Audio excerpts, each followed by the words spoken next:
கர்த்தருக்குள் அன்பானவர்களே, அனுதினமும் கிறிஸ்துவுடன் தியான வேளைக்கு உங்களை அன்புடன் அழைக்கிறோம். இன்றைய தியானத்திற்கான வேத வாசிப்பு 2 நாளாகமம் 15ஆம் அதிகாரம் வசனம் 19, 16ஆம் அதிகாரம் வசனம் 13. தியானத்தின் தலைப்பு 36ஆம் வருஷத்திலே. இந்த விஷயத்தில் மதி இல்லாதவராய் இருந்தீர். 2 நாளாகமம் 16வது அதிகாரம் வசனம் 9. அந்த ஒரு நாள், அந்த ஒரு வருடம் வாழ்வில் வந்திராவிட்டால் என்று வேதனைப்படும் சந்தர்ப்பங்கள் நமக்கும் நேரிட்டிருக்கலாம். அந்த ஒரு சந்தர்ப்பம் நமது மொத்த வாழ்வையும் கேள்விக்குறியாக மாற்றிவிடுகிறது.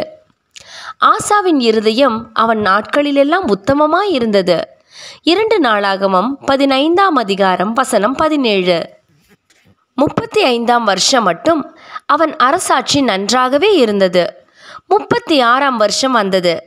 ஆசாவின் வாழ்வு தள்ளாட ஆரம்பித்தது. முன்னர் எத்தியோப்பியர் பலத்த சேனையோடு வந்திருந்த போது ஆசா கர்த்தரை நோக்கி கூப்பிட கர்த்தர் பெரிய ஜெயத்தை கொடுத்திருந்தார். ஆசா இதனை மறந்து விட்டான்.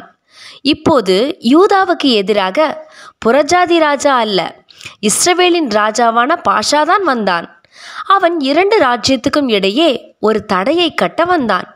ஆசாவோ கர்த்தரை தேடாமல் ஆலயத்தின் பொன் வெள்ளியை கொடுத்தனுப்பி பாஷாவின் பணியை முறியடிப்பதற்கு சீரிய ராஜாவை அழைப்பித்தான்.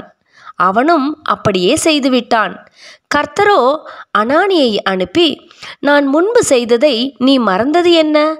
நீ கர்த்தரை விட்டு சீரியா ராஜாவை சார்ந்து கொண்டதால் இனி உனக்கு யுத்தங்களும் நேரிடும் என்றார். மேலும் தம்மை பற்றி உத்தம இருதயத்தோடு இருக்கிறவர்களுக்கு தம்முடைய வல்லமையை விளங்க பண்ணும்படி கர்த்தருடைய கண்கள் பூமியெங்கும் உலாவிக் கொண்டிருக்கிறது என்றான். 2 நாளாகமம் 16ஆம் அதிகாரம் வசனம் 9. இந்த விஷயத்திலேயே ஆசா மதிகெட்டு போனான். அத்துடன் ஞான திருஷ்டிக்காரனாகிய அனானியை காவலறையில் அடைத்து போட்டான். ஜனங்களையும் கொடூரமாக நடத்தினான். 3 ஆண்டுகளின் பின்னர் கால்களில் வியாதி கண்ட போதும் உணர்வடைந்து அவன் கர்த்தரை தேடவில்லை. பின்பு 2 ஆண்டுகளுக்கு பின்னர் அவன் மரித்து போனான். பிரியமானவர்களே, நாம் எத்தனை ஆண்டுகள் வாழ்ந்தோம், என்னவெல்லாம் சாதித்தோம் என்பது அல்ல, முடிவு மட்டும் கர்த்தருக்கு நாம் உண்மையாய் இருக்கிறோமா, இதுவே முக்கியம். இதுவரை கர்த்தர் செய்தவற்றை நாம் மறக்கும்போது அதுவே நமக்கு பலத்த கண்ணியாகி விடுகிறது. கர்த்தருடைய கண்கள் பூமியின் மீது உலாவிக் கொண்டிருக்கிறது என்ற பயமே இல்லாமல் நாம் வாழ்வோமானால் அந்த ஒரு நாள், அந்த குறிப்பிட்ட வருடம் வரும்போது நாம் ஆசாபை போல நாமும் வீழ்ந்துவிட நேரிடும்.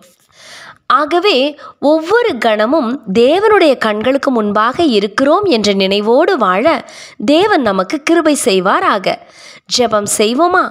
அன்பின் தேவனே, என் வாழ்வில் நேரிட்ட அந்த ஒரு நாள், அந்த ஒரு வருடம், அந்த ஒரு சம்பவம், அதற்காக நான் மனம் வருந்துகிறேன். ஆசாவின் முடிவை போன்று என் வாழ்வின் முடிவு இருக்கக்கூடாது. என் மேல் கிருபையாயிரும். ஆமேன்.